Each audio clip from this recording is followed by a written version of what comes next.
Overcoming indecisiveness. Dear Igor, I have felt confusion for many years, and this pointed me towards meditation. After some years of practice, my mind and heart and still not aligned, and I experience ambivalence towards everything: my job, partner, city to live in, hobbies, etc. In my meditation, I sometimes ask myself a question or have an intention to find out what's next, or I want to know what I want so my intuition can guide me and get over the indecisiveness and lack of commitment to things. It hasn't been helping much. Question: do you have some tips on how to overcome indecisiveness? Otherwise, it is like being half in and half out in all areas without drive and joy of doing things. With best wishes, Jai Gurudev. And Jai Gurudev.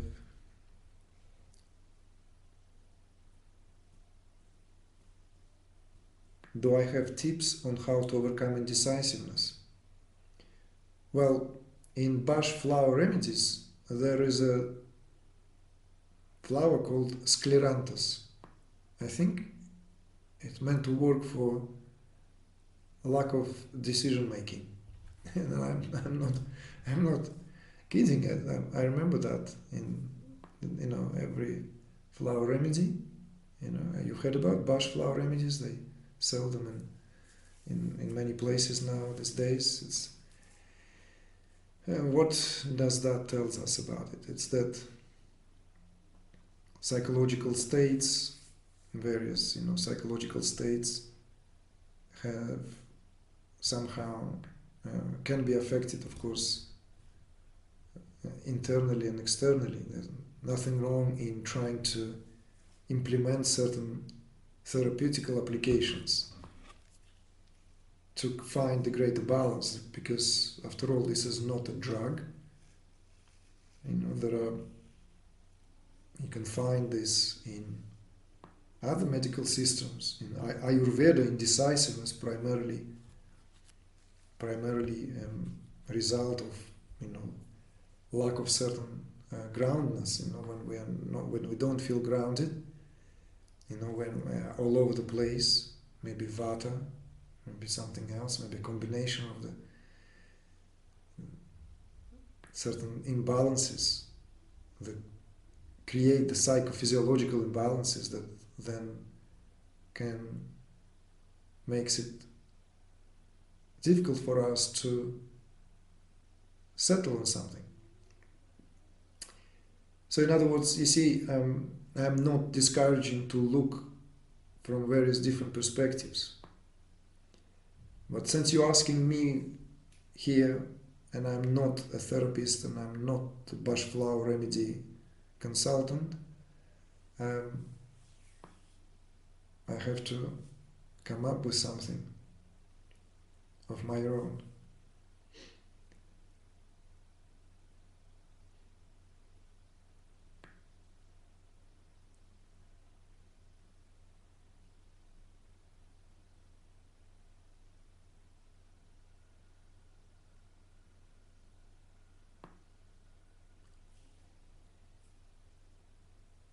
Indecisiveness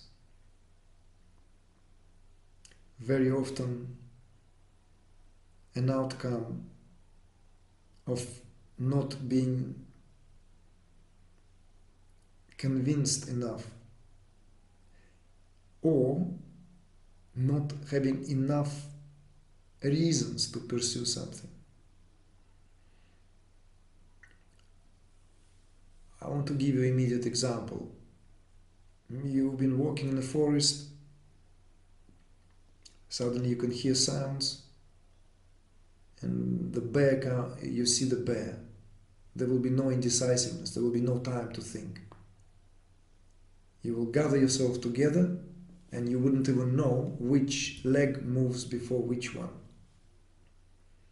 There will be a complete union and coherence in every movement you make in your body. There will be coherence between every electrical response, breath, force, muscle work, everything. You will simply be running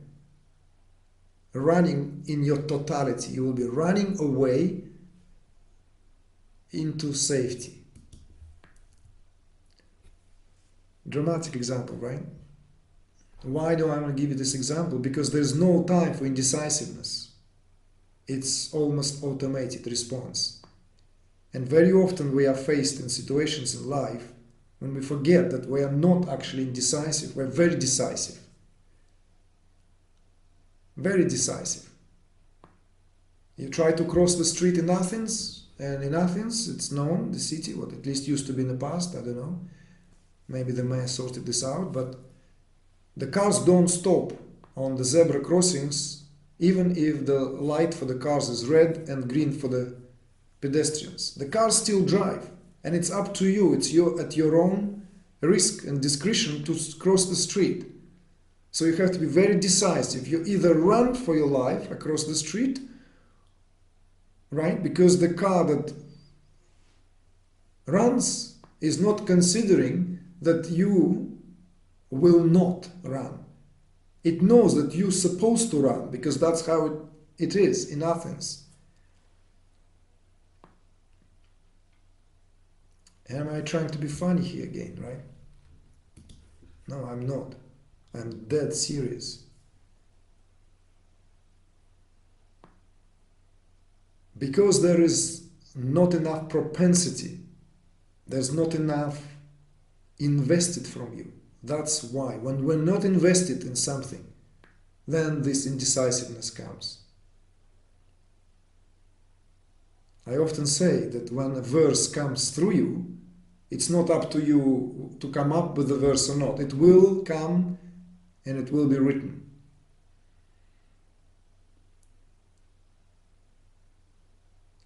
Whatever comes through you will make it way.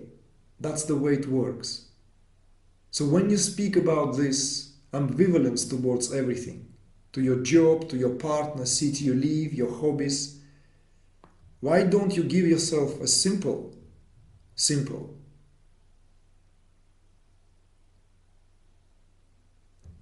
space to see that this is maybe the time in life when you're no longer prepared to do things out of just because it meant to be done. Maybe this indecisiveness is a blessing in disguise. That instead of being more decisive, you actually have to be less decisive. In order to make a proper decision, you need to really get to the bottom of what is it that you want for yourself. Otherwise, you will never live in the right city, you will never be with the right person, you will never do the right things because you will always feel as if you are missing something. The grass will always be greener on the other side. And indecisiveness is primarily that. When we cannot feel comfortable where we are, we feel that something is nagging us, that there's something missing in life. We want to change, but there's not enough propensity. So instead of giving you tips on how to overcome decisiveness, I want you to go to a total opposite of that. Unless the bear comes out of the woods, then you will know what to do. You collect yourself and you will be in one piece. There will be no indecisiveness. So, do I give you tips to go somewhere where the bears are wild, walking around? Perhaps not. But my suggestion is to allow yourself that discomfort. Allow yourself that nagging sense of lack in your life. I will look into this rather than dismiss it with as much courage as you can. To look into what you really want from your life. Why are you here? What do you want to do with your life? So that meditation then doesn't become an application how to better your life. Yes, people learn meditation as a therapy to have quick answers in life, and nothing wrong with that. My own teacher, Maharishi Mahesh Yogi, hooked many people to meditation because of that. But that's not the point. The point is that the commitment comes only from a place when we cannot do otherwise. It doesn't come from any other place. You see, the true commitment can only come from a place similar to the one when we run for our life. The example with the bear is that, running for your life. So that urgency has to be there.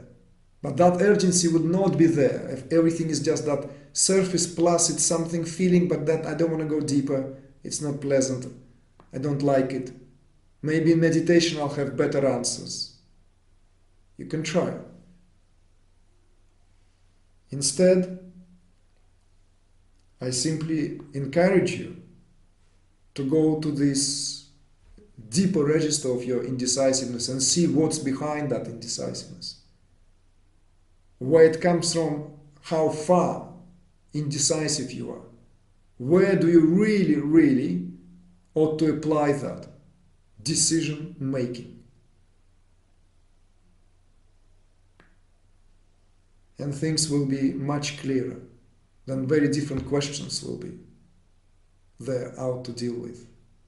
Because this is like lack of decision making, lack of commitment, essentially, comes precisely from not being motivated enough in life to do what we want.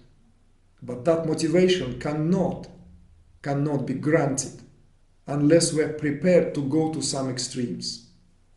Hence, the example with the bear.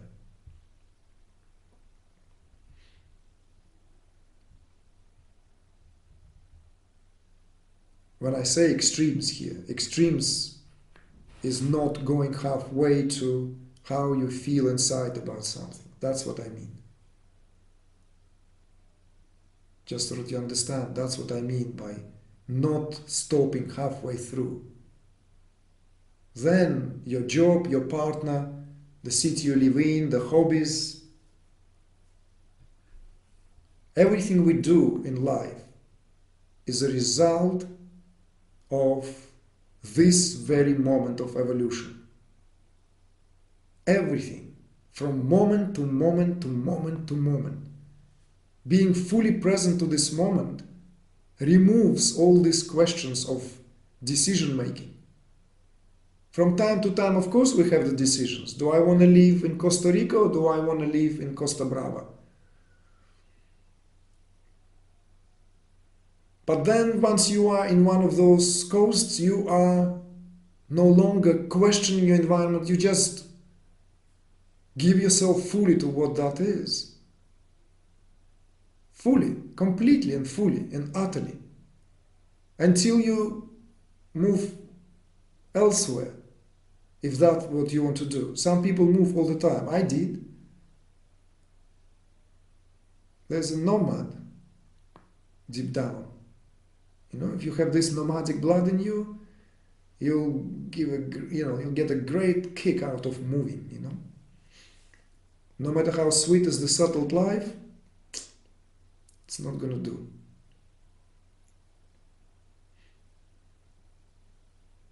So my tip to you is not to go halfway through, and it's not to help you to make your decision, but you go right to that place where no decision making is, all the way to the opposite register of that, into the very gut, into the belly of your being. What do you want sincerely for yourself? And then everything will come from there. Then you will be collected in one place, because there is no other way. There's no other way. The decision is no longer belongs to how decisive or undecisive you are. You'll be moved by that internal propensity to move because you connect to that place. You are not afraid to touch that place, which seldom we have the courage to touch. But once we have that courage to touch that place, we know what we want, and we know it very well. And that knowingness is unstoppable. That's what put us squarely in touch with the very force of our own evolution.